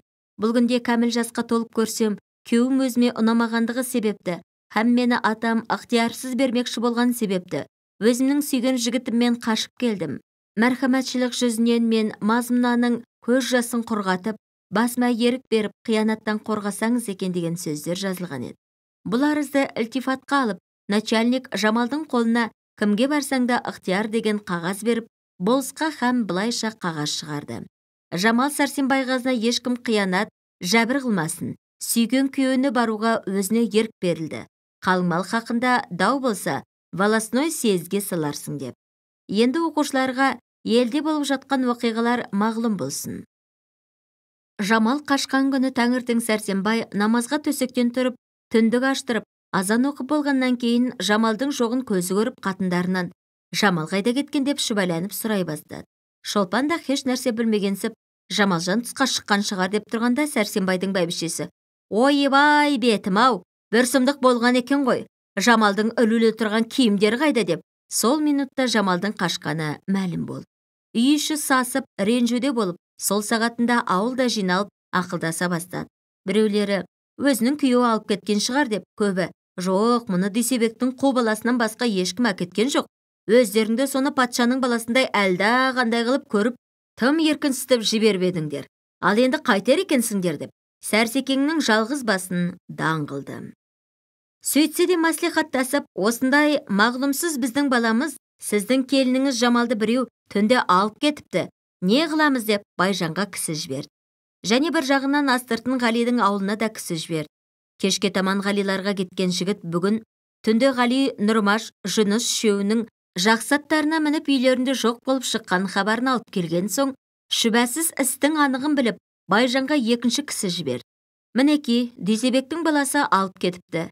Ендігі ақылын өздеріңіз білесіз деп. Бұл күн осылай хабарлармен өтіп, екінші күнде Байжан 20 жігіт ертіп, бәлемнің шаңырағына қобыз тартайын деп, Сәрсенбайдың ауылына келіп түсті. Бұл өткен түнде Нұрмаш пен Жүніс те үйлеріне келіп жеткені мағлұм болып, аттары сүмөктей болғаны әркімге көрініп қалған еді. Байжан істің анығын білген соң жолдастарынан 5 кісіні түнде аттандырып, Ғалилардың ауылынан жылқы алдыруға жіберді. Һәм болысқа кісі жіберіп жазды. Мінеки, осындай оқиғалар болып қалды. Билеріңізді алып мұнда келіңіз деп, Байжанның барымтаға аттандырған жігіттері ат, айғыр, ту биеден 12 жылқы алып, һәм жолдан Сәрсенбайдың бір қысырағының үйірін қоса айдап барып та қалды. Күллі жиылыстың расходы Сәрсенбайдың мойнында болып, қорыққаннан бір ауыз сөз қарсы айтуға халі де жоқ еді. Хәтта жан-жаққа шаптырып жатқан аттар да Сәрсенбайдікі екен. 3-4 күннің ішінде бір болыс елдегі керекті кісілер жиналып, бір үлкен съезд болды. Байжанды жақсы көргендер халық жиналған жерде: «Міне, жұрт бұл секілді тентекке тізгін беріп жібере берсе, жұрттың қойнындағы қатынын да кетер. Мұндай болмасқа тыю салып, біреудің ақбаталы жесірін қайтарып әперу керек. Біреуге болған қиянат ертең екінші кісінің басына келмей ме? Мұнымен халық арасы бұзылып, жұрттықтан шықпаймыз ба?» деп уағыз сөйлей бастады. Кешке таман іңір уақытында Байжан болыс писырды осы жиылысқа келген 5 биді һәм указной молда Ахметжанды оңаша ауылдың сыртына шақырып алып: «Енді ертең не болса да бір іс қылыңыздар. Мен қазірде малға бітпеймін. Мыналардың бізге барып қалған 10 жақсы жылқысы бар. Бұл мал менің жауыма қайтарылып берілгенше өздерің олжа қылыңдар. Мен кешіктірмей сатып жіберем. Сіздер бір жолға менің намысымды жоқтап, не дегенді істеп беріңіздер деді. Бұлар да олжа деген сөздің қарасын көрген соң, мұрттарынан күліп, енді қалай қыл дейсіз деп сұрады. Байжан айтты, сіздер хар қызметтің басындағы кісілерсіз. Мінекей, болыс пен песір ұлық жағынан бұл туралы нендей іс болса да дұрыстап тұрар. Билер ертең Сәрсенбай дүйсебектердің мұнан сұрайтын жылқыларын отказ етіп, қыз бен жігітті шығарып жіберген екі жігітті соларды тауып әкелуге міндетті қылыңыздар. Тауып әкелмесе, түрмеге отыруға бұйырыңыздар. Ал Ахметжан молда, сіз бұл қызбен біздің Жұман екеуіне алып қашудан 10 күн бұрын неке оқылған еді деп книгіңізге жазып, бізге куәлік беріңіз деді. Сіз мұндай жұмысты болып тұрғанда, өтірікке де болса кіріспей болмас деп разы болысты. Сол жерде Байжан қалтасынан суырып әрқайсысына 50 теңгелеп 400 теңге ақша берді. Бұл түн өтіп таң атты. Болыс билер повеске жазып, Ғалидің атасы Дүйсебекке һәм Нұрмаш пен Жүніске шақырушы кісі жіберді. Бұл үшеуі де хабар тиген соң, бармай қалудың лажын таба алмай, өздеріне қараған атқа мінер кісілерін алып, Саумалкөл басындағы құрылған съезге келіп жетті. Тістерін қайрап отырған болыс пен билер 1 сағат кешіктірмей тексеріп, қолға ала бастады. Екі жағынан сұрастырып келгенде, қыз алып қашқан жағы, енді біз қолмен істедік, мойынмен көтереміз ғой. Бір тентектің мұндай ел арасын айырып, сөзді қылғанда өзімізді ренжиміз. Жолмен мал беруге разы боламыз деді. Байжан мына сөзді естіген соң, тас талқан болып, мен өзім ат жалын тартып мінгелі мұндай қорлық көргенім жоқ. Бүгін Қарынбайдың малын берсең де бітпеймін. Жесірімді әкеп бер, болмаса мәймөңкілігім бұлшыл сөзің керек емес деді. Билер де Байжанның сөзі дұрыс, Байжан жөн айтады деп мақұлдап қойды. Билер Жүніс пен Нұрмаштан сұрады. Сендер Ғалиді шығарып салғандарың рас па деп. Бұлар мойнын алып, жаны бірге құрбы болған соң шығарып салғанымыз рас деді. Билер оңаша үйге песірді алып барып, биліктерін жазып қайтып келіп естіртті. Жұман Байжанұлының некелі қатыны Жамал Сәрсенбай қызын ықтиярсыз Ғали Дүйсебек баласына шығарып беріп жібергені үшін Дүйсебек, Жүніс, Нұрмаш үшеуі 1 айдың ішінде тауып беруге міндетті болады. Егер тауып бермесе, әр қайсысы 2 айдан түрмеге отырады деп мағлұм етті. Жауапкер жағы, бұл некелі қатын дегеніңіз қалай деп сұрасып еді, билер шариғат бойынша ижап қабыл болған соң, бәрібір неке емес пе деген болды. Хақиқатында бұлар указной молдадан өткен түндегі куәлікті алмақшы болып қойғанын Дүйсебектер сезбей қалды. Бұл биліктен кейін Дүйсебек Сәрсенбайлар Байжанның барымтаға алған жылқыларын сұрап биге түсіп еді, билер мұны қарсы дау деп отказ қылды. Бұл екеуі билердің осы екі билігіне де разы болмай, копия сұраған соң, ауылға келіп аларсыңдар деп, болыс писер книгаларын жауып, һәм сол күні халық тарқады. Копия алу үшін болыстың ауылына Сәрсенбай, Дүйсебектер бірнеше мәрте барса да, әртүрлі себептер айтып, бермей жүргенде 15 күн өтіп кетті. Бұл күндердің ішінде арыз бойынша начальниктен жоғарыда айтып өткен қағазда келіп қалған еді. Болыс Байжанды шақырып алып ақылдасып, начальникке тағы да қағаз қайтарды. Дауласқан екі тарапының сұрауы бойынша бұл қыз хақында билерге салып едім. Хақиқатында бұл қыз Жұман Байжан оғлының некелі қатын екен. Растығына 3 бөінің илән бірге жіберілген указной молда Ахметжан Аямасғұлының метрический книгадан берген куәлігі дәлел. Һәм билердің билігінен законлы срок, яғни 15 күннің ішінде келіп копия алмады. Соның үшін билікті орнына келтіруге әмір етсеңіз екен деп. Болыстың бұл қағаздары начальникке тиген уақытта Дүйсебек, Сәрсенбай, Нұрмаштар да қалаға келіп жетіп, ғарызларын кіргізді. Өз ықтиярларымен бірін-бірі сүйіп қашқан қыз бен жігітті біз қашырды деп, қанша малымызды барымталып бермей, өзімізді тауып беруге міндетті қылып, тауып бермесең 2 айдай түрмеге бұйырып, вә һәм указной молдамыз неке оқыдым деп, өтірік куәлік беріп, болыс билер һәм байлар бірыңғай болып қиянат етіп тұр. Бірнеше мәрте барғанда биліктен копия да бермеді деп, нендей болған уақиғаны баян етті. Начальник бұлардың ғарызын ілтипатқа алып, болыстан жауап сұраған қағаз жіберді. Байжан әуелгі қыз қашып, халық жиналған күннен бері құпия хар жерге Қыз бен жігітті іздеуге кісі жіберген екен. Әрбір барар деген шүбәлі орындардың қаммасында жоқтығын сезіп, ақырында қалада Фатихолла байда екендігіне көз жетіп, шаһар ішінен қол іс қылып ала алмаспыз. Фатихолла байдың елде алатын 2000 теңгедей несиесі бар ғой. Енді бұл қашқындарымызды сақтап, халқымыздың жақсыларының тентектеген кісісін шығарып бермесең, несиеңді бергізбейміз десек, қорқар деп маслихат етті.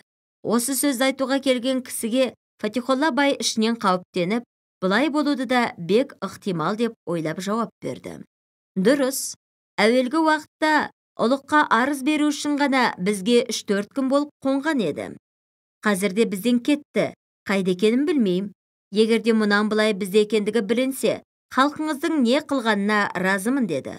Бұл кісі Фатихолла байдың әлгі сөзіне нанып, елге қайтты.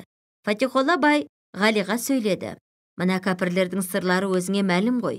Енді басқа бірнеше жерге барып, паналағаның өзіңе де бізге де пайдалы болар еді. Ғали да бұл сөзге түсініп, «Хайыр, Фатихолла абзи, мен сізге ризамын.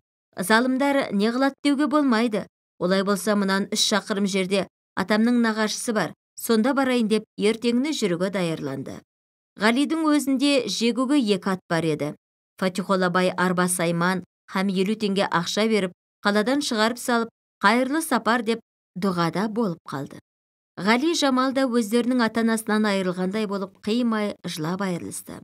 Ғали әуелден ноғайша киініп жүретін һәм Жамалды да ноғайша киіндіріп шәлі бүркендірген соң, жолда көрген кісілер шүбәсіз ноғай деп біліп, бұлардан қауіптенбей көңілдер шаттанып, оңашада ойындағы сөздерін сөйлесті. Ғали сұрады: «Егер жаман айтпай жақсы жоқ өстіп жүргенде қолға түсіп, сен мені айырып әкетсе қайтар едің, көніп кетер ме едің?» деді. Жамал: «Құдай сақтасын, не айтасың? Жаным сенің жолыңда құрбан, сенен тірі айырылғанымнан өлім маған көп артық» деді. Бұлар бұл секілді сөзбен келе жатқанда, сәске түс болып, жолшыбай ағаштарды аралап, бір көлдің жағасынан өтті. Маңайында ел болмағанға, бұл көлде неше түрлі қаз, аққу, ғайыр құстар бейқисап көп еді. Атырабындағы жердің хаммасы тамылжып, кілем төселгендей болып, желсіз күнде көл айнадай жарқылдап, алыстан сағымдар мұнарланып, біздің 2 ғашық біраз тамашаға қалып келе жатқанда, Жамал ойына бір нәрсе түсіп кеткендей ән салып, мына өлеңді айтып жіберді. Ғаламды 18 мың жаратқан хақ, көп беріп біреуге мал, біреуге бақ. Біреуді ғалым, біреуді залым еткен, біреуді мұңлы жараттың, біреуді шат. Тамаша аспан менен жер қандай, Зеңгіртау дария шалқар көлі қандай. Орман тоғай гүл енген бақшалары, пайдаланған бұлармен елі қандай. Көзім тоймас қарасам тамашасын, қисабына ми жетпей адасасың. Заң түзеп, закон жайып, патша отырып, қараған ғаділдікпен қарашасын. Таласқан аспан менен таулар биік, мекендер аю, қасқыр, марал киік. Ұжмақтың шешмасындай бұлағына, кетпей ме қарап тұрсаң іштен күйік. Аспанда ай мен жұлдыз күні қандай, қалғыған мұнарланып түні қандай. Суда балық, көлде құс тоғайдаңдар, шулаған неше түрлі үні қандай. Жаннаттай тамашалы жазы қандай, келетін ұшып аққу қазы қандай. Ескеріп өткен күнді кәрілері, жастардың және де айтқан назы қандай. Сықырлап келіп қалған қысы қандай, қар жауып су қатырған мұзы қандай. Берген соң Алла қуат жан сақтарлық, жүреді мақлұқтар үсік алмай. Біз ғарып сол панаңда саялаған, дұшпандар рақымсыз аямаған. Жіберсең жалғыз тамшы рахматыңнан, болса да құтылмаймыз қай арадан. Ғали Жамал жолда 4 қонып, Қырыққұдықтағы нағашысы Бабас деген кісінің үйіне келіп жатты. Көңілдері орнығып, қорқынышсыз күннің өткенін де білмей жатқанда, елдегілер бұрынғы қалпынша дауласып, қағаз үстінен қағаз айдап, бір берекесіз аяғы үзілмейтін дауға кіріскен еді. Ғалидің нағашысы да һәм сол елдің жақсы кісілері де, енді бұлар бізді пана тұтып келді ғой, біз де елдігімізді көрсетіп, қорғалық, көп болса 2 жыл дауласар, оның ар жағында өздері де шаршар деп, жастардың көңілін бұрынғыдан да қуантқан еді. Бұл мүсәпірлердің бақытсыздығына қарсы бір күні Ғали төсектен ауырып тұрды. Нағаштарда үрпиісіп қалып, Жамалдың түсі қорыққанынан өзгеріп кетті. Ғали, тұла бойым қызып, сүйектерім сырқыраған секілді болып тұр, деп тынши алмай, науқасының күштілігі көрініп, төсектен тұрмай жатты. Науқасы күннен күнге ауыр тартып, 4-5 күннің ішінде бек қауіпті секілді көрінді. Әрбір тамыршы дәрігерлерді әкеліп тамыр ұстатып, ұшықтатып, қақтырып көрсе де тәуір болмады. Жамалдың көзінен қанды жастар төгіліп, ас ішпей, кірпік қақпай, зор қасіретке кірісті. 1 минут Ғалидің қасынан кетпей, хаман ауырды деген жерлерін сипап, мөлдіреген көздерін Ғалидан алмай қарап отыратын болды. Екеуінің қасында кісі жоқ уақытта менің бақытсыздығым өз басымнан асып, жаманаты саған да тие бастады. Ақыры қайырлы болсын деп Жамал Ғалиді құшақтап жылап талушы еді. Ғали, жылама, Алла сақтар, жазылармын. Қазынасы кең 1 сағатын жіберер деп, өзінен де Жамалдың көңілін жұбатушы еді. Сөйтсе де дерт күшейіп, Ғалидің халы нашарға айналды. Нағашылары еліне хабар жіберелік деп еді. Ғали рұқсат етпеді. Алланың жазғаннан қашып құтылмаспын, Құдай сақтар, жібермеңіздер деп тоқтатты. 10 күнде науқасы сонша ауырлап, хатта арыздаса бастады. Жамал бейшара қияли болған кісідей, бағзы уақытта басы айналып, талып та қалып, Ғалидан: мен енді қайтемін, сенен қайтып қаламын, сенсіз дүниеде мен не боламын деп, неше мәрте сұраса да Ғали Құдайға тапсырдым дегеннен басқа еш жауап айта алмады. Барлығы 13 күн ауырып, бейсенбі күні түс кезінде жаңа гүл шашып келе жатқан бақшадай жанып тұрған жас ғұмыр сөнді. Алла рахмат тілесін. Жұма күні халық көп жиналып, жаназа оқып, көкен моласы деген зиратқа апарып қойды. Ғали жан тәсілім қылғаннан бері Жамал ессіз болып жатқан еді. Нағашылары да үлкен уайым қылып, бір сапар бізге мұндай жұмысты болып келгенде, бейшаралар бүйтіп қалды, қолымыздан өлтірген секілді болдық-ау деп, өздері ақылдасып естіртіп, хабар айтуға кісі жіберді. Хабаршылар Ғалидің үйіне, Жамалдың үйіне кісі салып естіртті. Екеуінің де ата-аналары қағазға жазып, келтіре алмастай жылап, зарлап, қайғыланып, дұшпандары сол дәрежеде табалап шатыланған еді. Көп тоқтамай Ғалидің ата-анасы Жамалдың шешесі қасына жолдастар алып, аянышты өлім болған жерге жетті. Келісімен жылап сықтап, зиратқа барып мауқым басып, ауылға келді. Жамал бейшара аз күннің ішінде сүзектен тұрған кісідей болып, келген ата-аналармен жылап көрсуге де халі келмеді. Жамалдың шешесі: жылама балам, бақытсыздығыңнан көр, Құдай жазбаған обалың бізде екен. Әуелде қазақшылық қылмасақ, мұндай іске себеп болған секілді болар ме едік. Тентек қалсаң да теңіңді тауып едің, Алла лайық көрмеген соң, жылағаныңмен не өнет деп, бір сыпыра насихат айтты. Ғалидің шешесі де жылап: қарағым, Ғалижан мен Жамалжан қашан елдің сөзінен құтылып, оң жағымды қарайтып отырар деуші едім. Ол тілегіме Құдай жеткізбет деп, сөздің аяғын бітіре алмай, еңкілдеп жылап жіберді. Бұлар 3 күн қонып қайтатын күні Ғалидің зиратына дұға қылмақшы болып келген еді.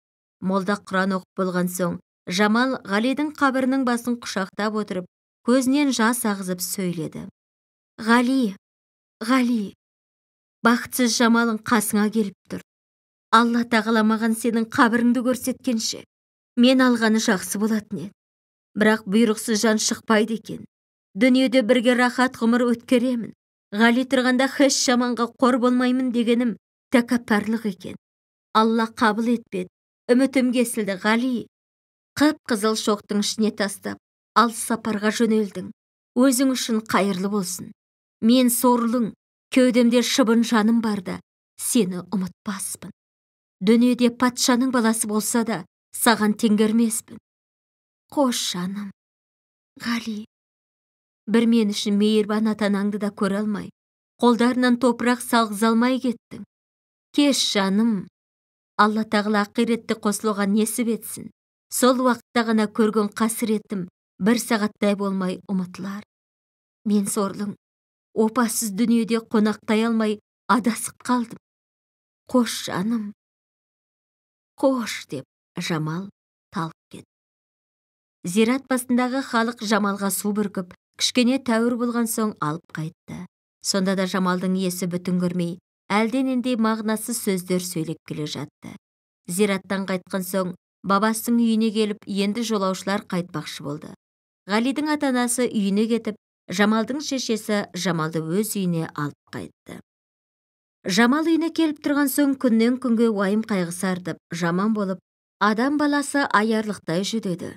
Байжандар істің ақыры мұндайға айналған соң, енді қайда барар дейсің деп, дауды да көп қозғамай тыныш жата бер. Жамал өз үйінде бір ай тұрғаннан кейін, Байжанға да, Сәрсенбайға да бірдей көлденең ағайындар дәлелет қылып, Байжанға: «Енді келініңізді алдырыңыз, пәлен түгендігін кек қылмаңыз. Әуелден хеш кінәңіз болмаған соң, Алла тағала жақ болып, ақыры мұндай болды ғой» деп, һәм Сәрсенбайға да: «Енді сіз де балаңызды әуелі разы болған жеріңізге беріңіз» деп насихат айтты. Бұл сөзге екі жағы да разы болды. Шолпан қызынан сұрады: «Қарағым Жамал, жұрт мынандай деп жатыр, енді қайтеміз» деп. Жамал: «Апа, енді мен үшін жаманатты болмаңыз. Маған енді Ғали болмаған соң бәрібір. Суға батырып отқа жандырса да, ықтияр бере беріңдер. Алла тағала менің маңдайымды ашайын десе, Ғалиді мұндай қылмас ет» деп қасіреттеніп, мұңлы дауыспен жауап берді. Жұман мырза Жамалды өзі келіп алуды намыс көрген соң, Байжанның қатыны келіп алып кетті. Бір күндерде Жамал кәміл бақытты бір қыз болып, жұрттың аузына ілігіп, құрбысының алды болып жарқылдап жүрген дәрежеден түсіп, ақырында мұндай қадірсіз, мұндай кемшілікке душар болып, барымтаға түскен малдай біреуден біреу алып жүргенін көрген халықтан Жамалды аямаған жан қалмады. Жиын тойда болғанда көрге қонған аққудай көрінетін Жамалды енді көрген кісі танымай қалатын болды. Жамалды Байжан үйіне келтіргеннен кейін болыс арқылы қағаз жазып ұлыққа білдірді. Құдай қазасы болып Ғали Дүйсебек баласы опат болғаннан кейін билердің үкімі бойынша ата-анасы Жамалды алып келді. Жамал да енді бұрынғы күйеуіме тазамын деп қол қойып подписка берді. Жамал болып, енді екі тарапымыздың да бір-бірімізден сұрайтын хақымыз, дауымыз жоқ деген соң, күллі бұл іс хақындағы ғарыздар отказ деп начальниктен хабар келді. Бұл оқиғалар тамам болғанда октябрь жұлдызы жетіп, жұрт қыстауларына кіре бастаған еді. Жамалдың хеш уақыт ойынан Ғали кетпей, бір минут көңіл ашып, езу тартып күлмеуші еді. Ешкіммен сөйлеспей, сөйлеген кісінің сөзін ұқпай, я естімей, біртүрлі диуана кісідей болып жүрді. Жұман ерегісіп, бұрынғыларын алдына келтірем дегенсіп, не сөйлесе ұрсып, боқтап сөйлеп, бағзы уақытты түртіп түйіп қалып, қорлап жүрді. Байжан мен қатыны Жамалды шын ықыласымен жақсы көрмей, баласына ақыл айтып, көп тоқтатпаушы еді. Жамалдың үстіндегі киімі бек нашар болып, бағзы уақытта көздерінің алды көгеріпті қалып жүргенде, Жамал бейшара кісі көзіне көрінгенде жерге кіріп кете жаздаушы еді. Соңғы күндерді Жұманға ақыл айтушылар да болып, һәм Байжанның өзі де, енді балам жетер, қашқан жауға қатын ер деп көп қоқақтай берме десе де құлағына кірмеді. Жамалға жан ашып көріне болсатын кісі болмай, жалғыз қолынан келгені оңашада зарланып, жылау ғана еді. Осылай қыстың бір-екі айы өтті. Жамалдың көрген қорлық кемшілігін мұсылман баласына бермесін деп, айтарлыққа лайық болып, тұрса аяққа, отырса басқа ұратын болды. Нендей ұрып соғып қинаса да, Жамал бір сөз қарсы айтып көрген жоқ еді. Бір күні Жұман тағы да бір себепсіз боқтаған соң, Жамал шыдай алмай, мені өлтіретін болсаң бір жола өлтір, әйтпесе өзі күйіп жүрген жанымды күйдірме деді. Жұман мына сөзді ести салып, я сенің сүйіп болған байыңның күйігі басылмай жүр екен ғой, мен сенің күйігіңді басайын деп, сол жерде тұра салып кеудеге тепкілеп, Жамалды талдырып тасты. Бұлардың үстіне Жұманның шешесі келіп, айырып алып, Жұманды ұрсып, енді сен кісі өлтіремісің деп үйден шығарып жіберді.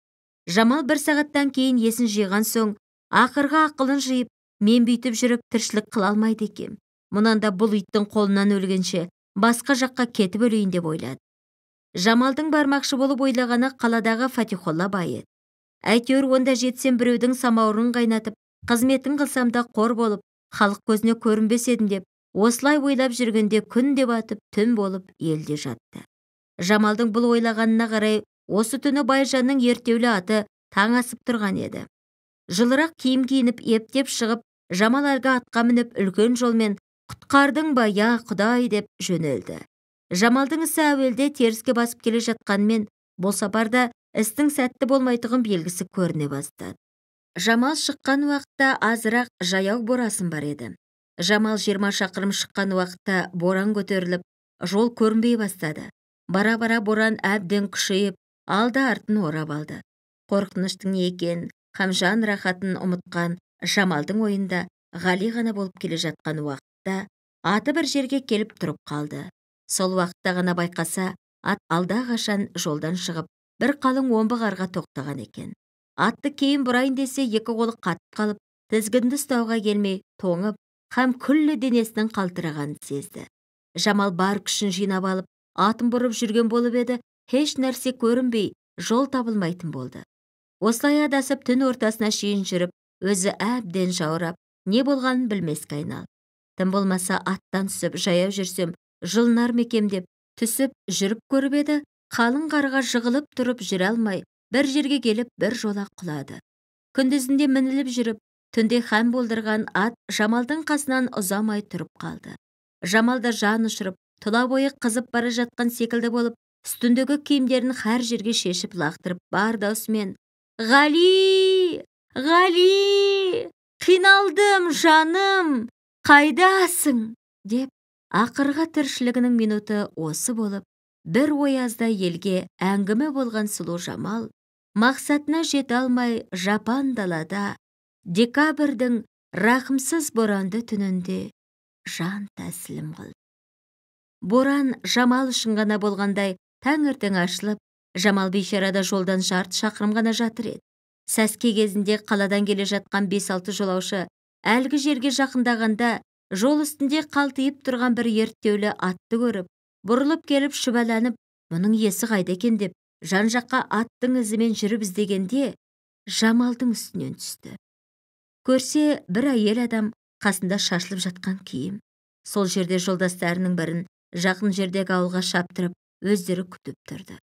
Бұлар қарап тұрмай, бұл кім екен, не қылған адам екен деп, тани алмай тұрғанда біреуі, мұның қалтасында не бар екен деп, шапанның қалтасына қол салғанда, қарындашпен жазылған бір қағаз шық. Оқып көрсе, бұл Байжанның келіні Жамал екен. Бұл қағазға Ғалиді жоқтап, һәм басына келген зарын жазған екен. Елден кісі келіп, Жамалды Байжандарға апарып берген соң, ертеңіне бауырын суық қара жерге тапсырды. Манағы Жамалдың қалтасынан шыққан қағазды жолаушылар өздері оқып, һәм солай деп мәнісін айтып, елдеріне таратқан еді. Сондағы Жамалдың Байжанның үйінде жазып жүрген зары мынау екен: «Қыздың құны 5 байтал сатылып кетті базарға. Басымнан кешкен уақиға емес пе лайық жазарға. Жанашыған шахбазлар ала жүрсін назарға. Рақимлы пенде ғаріпке нақақтан ор ғазар ма? Мехрибәнлі атамыз қарамай берді ажарға. Теңіне барған қыз болса, мен де жүдеп азар. Көрмеді Алла лайық Ғали сынды сабазға. Көрген түстей күн өтті, болған соң солай азалды. Қуанышыңды көрсетіп, тартқызған қайғы жазаңда, қараңғыда қалдым мен, шамшырақ сөнген заманда. Ғалидан қалып не болдым, жетпеді менің қазамда. Ішіме түсті ыстық дер, қайнаған судай қазанда. Бұзылды күлкі, түнгі ұйқы, тілеймін хақтан азанда. Мақшар күні болғанда, қосуға Алла жазар ма? Арасында екі өттің, мені Алла қор еттің. Ғариптің көңілін мұңайтып, дұшпанды шадылы зор еттің. Алтын гауһар асылды, жерге көміп жоқ еттің. Аспахани қылышты, жастып фәлші бор еттің. Жамал қыздың дауы деп, саумал көл басын топ еттің. Рахматтың мол құдайым, масқара мұнша неге еттің? Тотығыс едім бақшада, қарағұсқа жем еттің. Хан қызындай басымды бір жаманға тең еттің. Ботасыз нардай боздатып, мінеки мені еңіреттің. Қаһарыңды жіберіп, тең құрбымнан кем еттің. Мұндай зарлы Ғали жоқ, ісіне көндім құдіретті. Петропавл, 1910 жыл.